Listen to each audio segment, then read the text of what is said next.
I'm David Middleton. I live in Atlanta, Georgia. I'm the husband of one wife, Gail, for over 30 years, father of four awesome children, and most recently two wonderful daughter-in-laws, and an insurance professional. There's a question that I believe everyone on the planet has asked themselves more than a few times in their lifetime. WIA, what's it all about? The meaning of life. Why am I here on earth? What's my ultimate purpose? Does how I live here on earth really matter in the overall scheme of things? And are there any values or principles worth basing and building my life on? Well, if you're living and breathing, sure you have. Everybody in every generation asks themselves those questions in their own mind and heart dozens, if not hundreds of times throughout their lifetime, right? Well, I have a theory about it, and I'd love to share it with you over the next few minutes. And that theory is that I believe there are two kingdoms in life that people are loyal to and follow after. And each of those kingdoms is driven by a set of what I call 4Ps. And that first kingdom is the kingdom of the world, or the world system. Now, the world system that we're born into has a pretty attractive and appealing package to offer us, and it makes its offer repeatedly and quite convincingly in the form of newspapers and magazines, TV and movies, and the internet and social media. And that offer is its own version of the 4Ps. Most people live the majority of their lives pursuing these 4Ps that they think, and the world system tries unceasingly to make them think, will sufficiently answer the major questions of life. So what are the world's 4Ps? Well, I'm going to tell you that, but first you need to know who it is that controls and rules this kingdom. And the ruler of this kingdom is, you got it, Satan. Now, most people don't realize that it's ruled by Satan, but my source of authority, which is the Bible, clearly says that it is.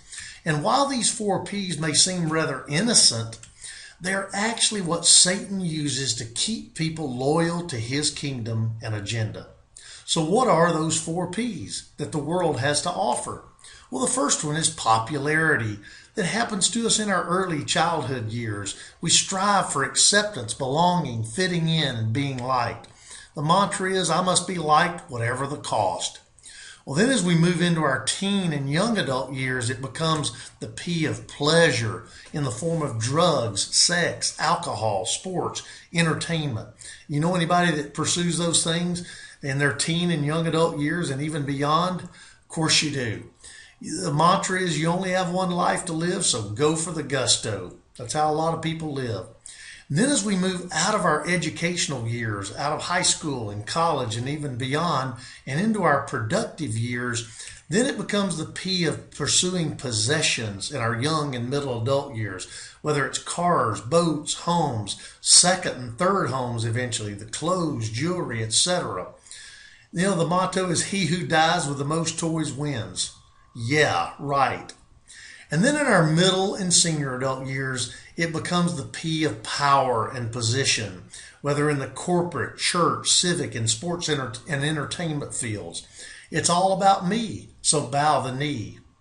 What is the net effect of the world's 4Ps? Do these truly satisfy deep within? Well, how would you answer that question?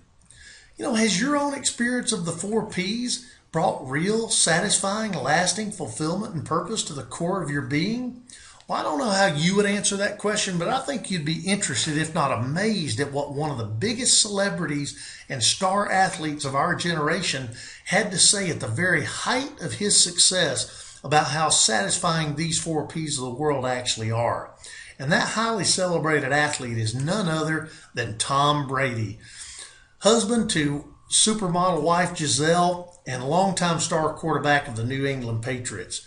All before the age of 30, Tom Brady had won 3 Super Bowl rings, 2 Super Bowl MVP trophies, named to the Pro Bowl several times. Even a bulleted summary list of his accomplishments on the football field extends for pages. He's married to a supermodel, has a contract in the millions. The things you'd expect for a man some are saying may be the greatest in NFL history. But in a 60 Minutes interview on December 23rd of 2007, Tom expressed the following. He said, Why do I have 3 Super Bowl rings and still think there's something greater out there for me? I mean, maybe a lot of people would say, hey man, this is what it is. I reached my goal, my dream, my life. I think, God, it's got to be more than this. I mean, this can't be what it's all cracked up to be. I love playing football and I love being quarterback for this team, but at the same time, I think there are a lot of other parts about me that I'm trying to find. And the interviewer asked, well, Tom, what is the answer? And he said, I wish I knew. I wish I knew. Now, how can such a successful guy as Tom Brady, filled to overflowing with the world's 4 Ps, still feel so empty and aimless on the inside? Well, I believe it's because the net effect of these 4 Ps are that they are enjoyable for a moment, but they leave one empty and still searching. And that's because they don't get to the heart and core of who and what we really are. And that is that we are primarily spiritual beings who are created for fellowship with the one who made us. And the enemy of our souls has one overall objective, and that is to keep us from knowing and experiencing the truth about life. And the way he does that is by deceiving us into thinking that life's all about the 4 Ps. Well, there's another kingdom with its own set of 4 Ps that, in my opinion, and that of many others, represents a much better way to go through life and experience real life from the inside out. And if and when a person realizes that the best that the world has to offer still leaves them empty and searching, and they long for more, then they're ready for this kingdom and its set of 4 Ps that really satisfy. And that second kingdom is the kingdom of God. And it revolves around a relationship with its ruler, Jesus Christ. Now you might ask, why Jesus Christ? Well, because of 2 things that make him the most unique person to have ever walked and talked on planet Earth. First of which is his works. That is, the things that he did and accomplished while he was here on earth. And the second thing is his claims. Unique claims that he made about himself. First of all, let's look at his works. Well, first of all, of the many works that Jesus accomplished while he was here on planet Earth, first he turned water into wine. He healed many sick, blind, deaf, lame, and demon-possessed people on sight. He walked on water. He raised many people from the dead, and if that's not enough, he declared people's sins forgiven. Now, it was his works that substantiated the unique claims that he made about himself, such as that he was the light of the world, that he was the way, the truth, and the life. He was the resurrection and the life. He was the source of life to its fullest. And yes, he even claimed to be the Messiah, the very Son of God. So, what are the 4 Ps that a relationship with Jesus has to offer? Well, the first P is that of peace.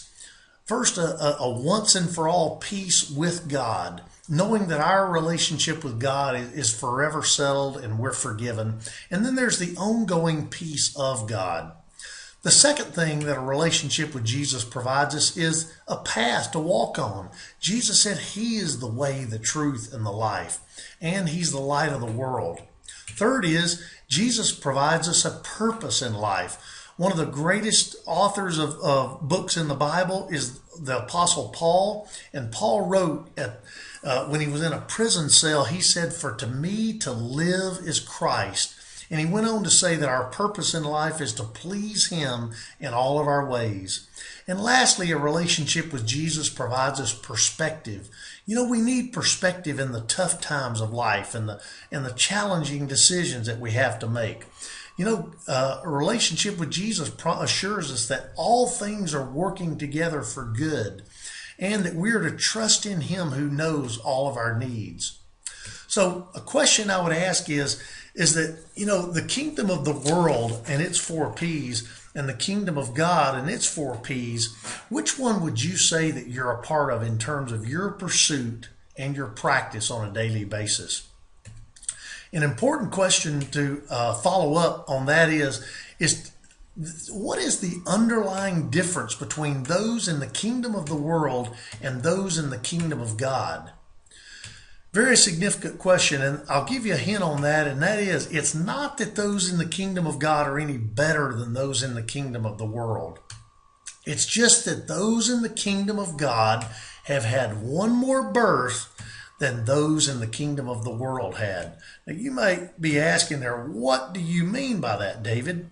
Well, what I mean by that is that those in the king that are following after the kingdom of the world and its four P's, they've been born once. That is, they've been born physically into the world. Whereas those that are a part of the kingdom of God and following after its four P's, they have been born twice. They've been born physically into the world, but they've also been born spiritually into the kingdom of God at salvation. And to break that down a little bit further, the difference between those in the kingdom of the world and those in the kingdom of God is that their heart has been changed from that of hatred, apathy, resistance, and even defiance toward God and His Word to that of love, desire, hunger, and obedience toward God and His Word. That is the basic difference that has happened between those that are in the kingdom of the world and those that are in the kingdom of God. It's a heart change. And how does that happen or come about?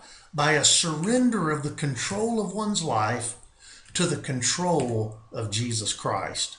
That's it. It's all about surrender. And when that happens, according to a passage in the Bible, Colossians 1:13, when that happens, God transfers us from the kingdom of darkness and its four P's to the kingdom of light and its four P's. And so a question I would ask you at this point is, who or what is in control of your life right now? In other words, which set of values are you basing and building your life upon? The kingdom of the world or the kingdom of God? If your answer is the kingdom of the world, then I want to ask you, would you like to surrender control of your life from yourself to Jesus Christ? That, to me, my friend, is the biggest question and the greatest decision that a person can ever make in their life, is surrendering control from themselves to that of Jesus Christ. And if your answer is yes, then either I or the person who directed you to this video would love to help you with this most important and potentially life-changing decision. And feel free to contact me and let me know by phone, by email, or by the web. And a parting thought I would like to leave with you is that there are many tragedies in life, but the greatest tragedy, I believe, is to live an entire lifetime and never come to know and experience what it's really all about. But that doesn't have to be your story, because now you know what it's all about. It's about surrendering control of your life to Jesus Christ and then cultivating an ongoing love relationship with Him. And I pray that this presentation will help you to do just that. Take care.